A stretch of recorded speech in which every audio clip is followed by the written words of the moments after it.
Olá, estamos de volta à nossa aula de História para o 9º ano do Ensino Fundamental da Rede Estadual de Educação de Goiás. Este é um projeto da SEDUC, que é o SEDUC em Ação. Nós temos programas diários com aulas para o ensino fundamental dos anos finais e também anos iniciais. Eu sou o professor Fagner Brandão e este é o intérprete de Libras, o professor Cleiton. O nosso bate-papo hoje será sobre ditadura civil-militar e os processos de resistência.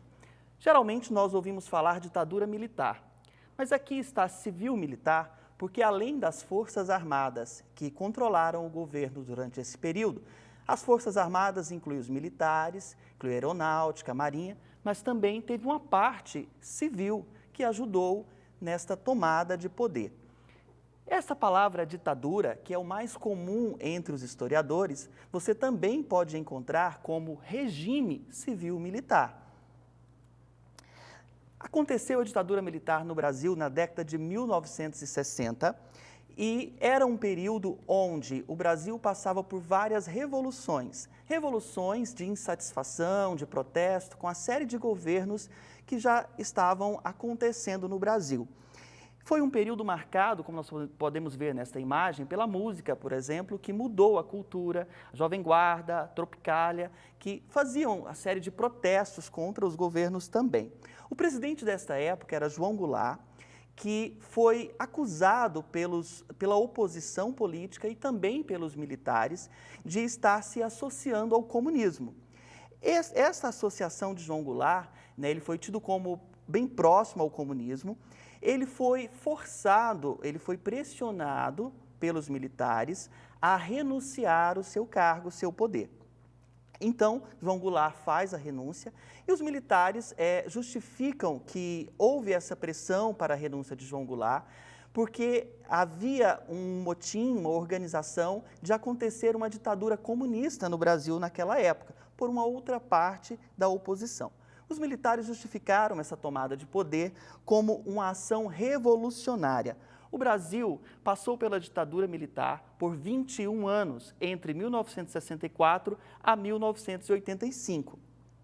Como nós podemos ver aqui, quando há a renúncia de João Goulart, Mazili toma interinamente o poder até que fosse feito o ato constitucional de número 1, que esse ato constitucional de número 1 dava o direito ao Congresso Nacional das eleições diretas para eleger o novo presidente e retirava o poder do povo das eleições indiretas de ir às urnas e votar.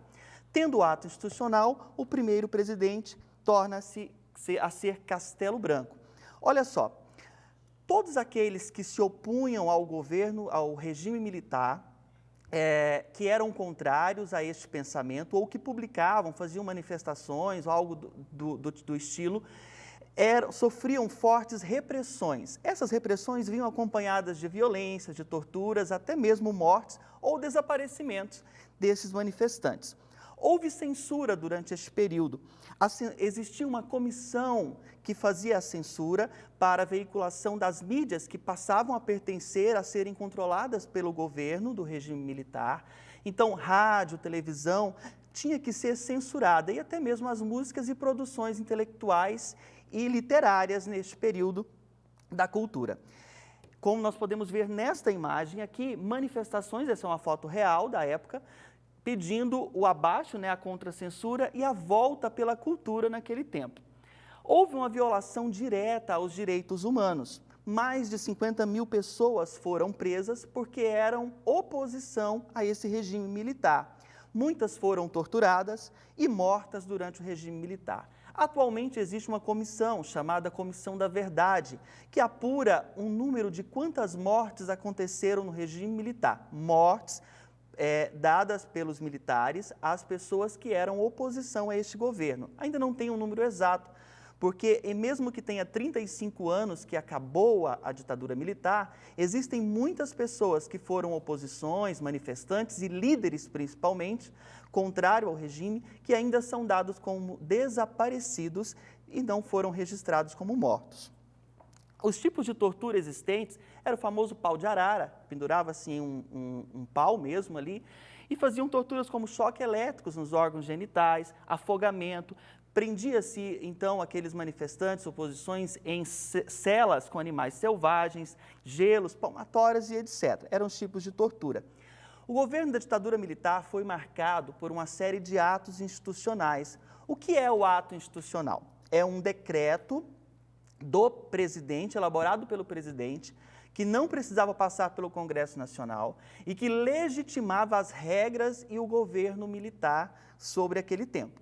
Então, o ato institucional de número 1 retira as eleições indiretas do povo e passa as eleições diretas, passando a ser o Congresso Nacional a eleger os presidentes.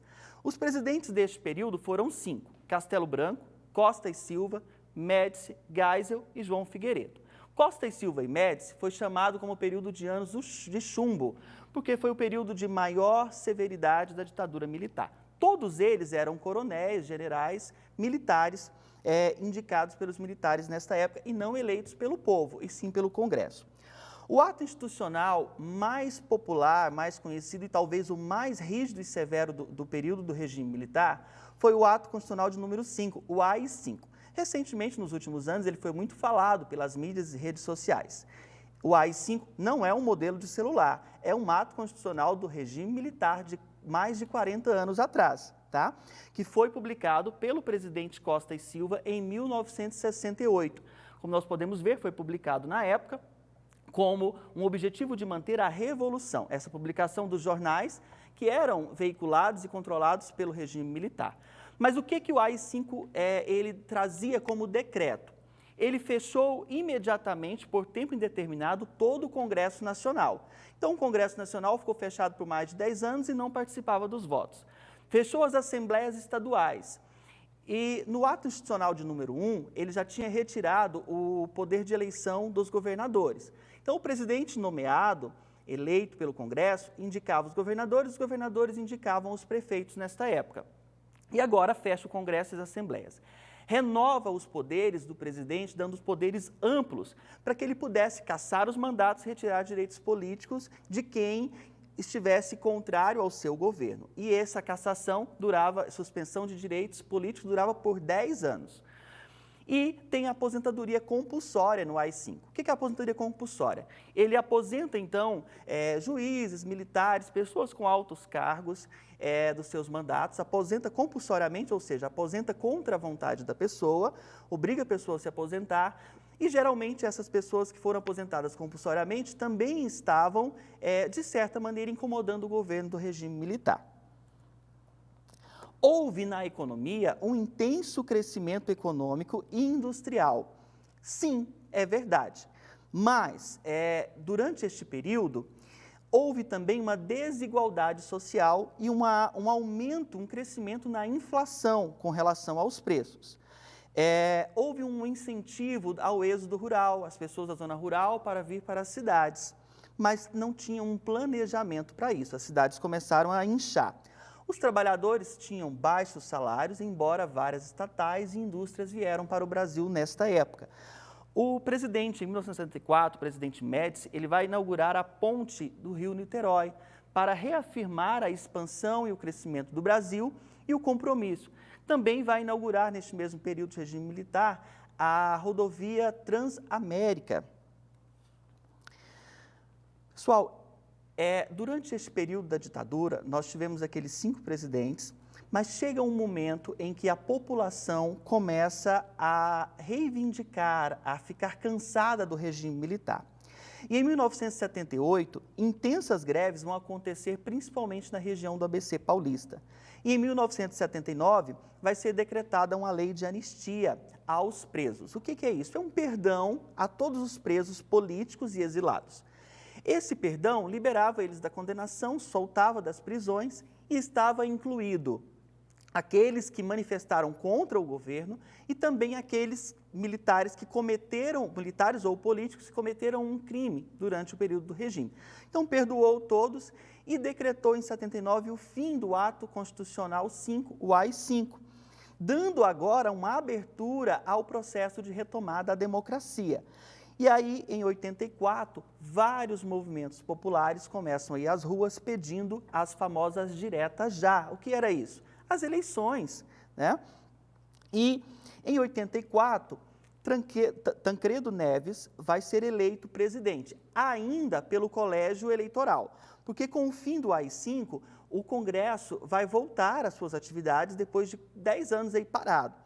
Vão eleger que ainda era um coronel.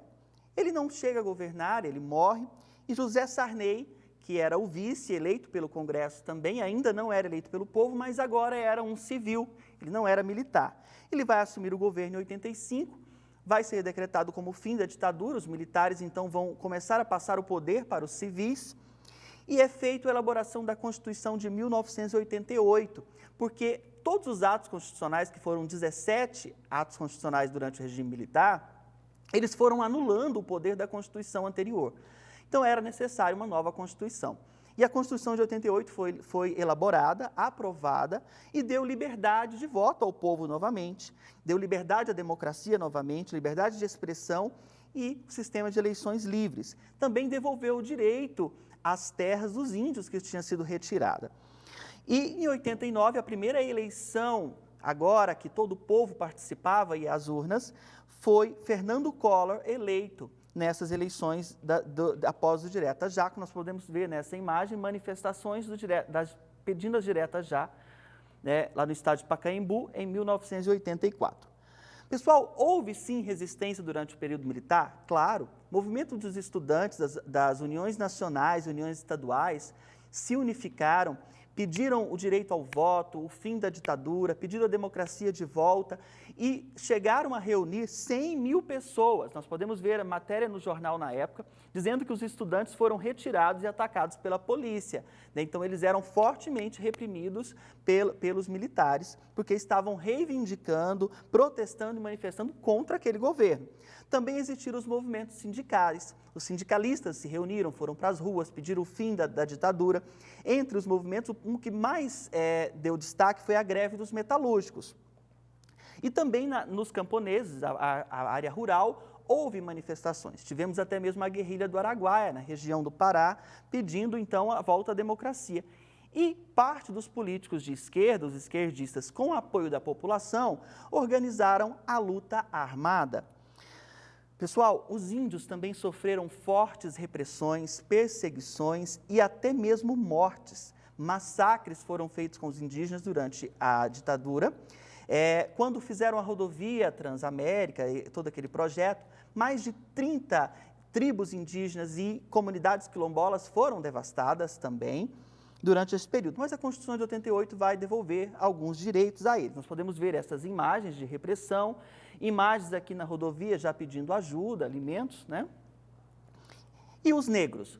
O movimento racial também repudiou a ditadura militar, foi para as ruas, como nessa imagem, pediu abaixo a discriminação, a luta pela igualdade racial. 41 líderes negros morreram ou foram dados como desaparecidos. Para os militares, era apenas uma desordem social. Pessoal, por hoje é só. Eu espero que vocês tenham gostado dessa aula. Amanhã, neste mesmo horário, nós temos aula para o ensino fundamental anos iniciais com a tia Carla e toda a equipe. Esta aula fica gravada no canal do YouTube TV Brasil Central e Seduc Goiás e o texto e atividades também no portal NetEscola, que você pode encontrar até mesmo outros vídeos complementares para esta aula. Um beijo a todos e até a próxima!